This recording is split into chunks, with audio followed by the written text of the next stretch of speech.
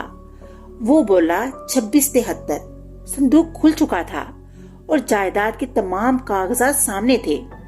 سمیع الدین اب ہارون کی طرف مڑے۔ تمہیں کیسے پتا چلا یہ سب؟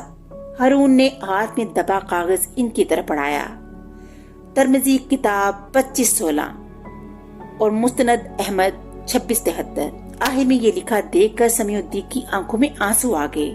انہوں نے اللہ سے سچی توبہ کی، ہارون کو گلے سے لگایا اور بولے، بے شک میں غلطی پر تھا اور حدیث کی راہ پر چلنے والوں کو کبھی شکست نہیں ہوتی۔ ساری دنیا نے دیکھا کہ اس کے بعد سمیع الدین چچا ہونے کے باوجود ہارون کے لیے کبھی کوئی مشکل گھڑی نہ کر سکا، ایک پیسے کا غبن نہ کیا اور ہارون کی جوانی تک اس کے کاروبار کو ایماندار سے دیکھتا رہا، کیونکہ لا حول ولا قوت الا باللہ العلی العظیم۔ اللہ ہی سب سے بڑی ہستی ہے، اللہ ہی سب سے بڑی ذات ہے، جو دیتا ہے تو چپڑ پھاڑ کے دیتا ہے۔ اللہ تعالیٰ کے راستے پر چلنے والوں کو کبھی شکست نہیں ہوتی۔ اس طرح کہانی کا اختتام ہو گیا۔ اگلی کہانی کے ساتھ پھر ملوں گی، تب تک کے لیے اللہ حافظ۔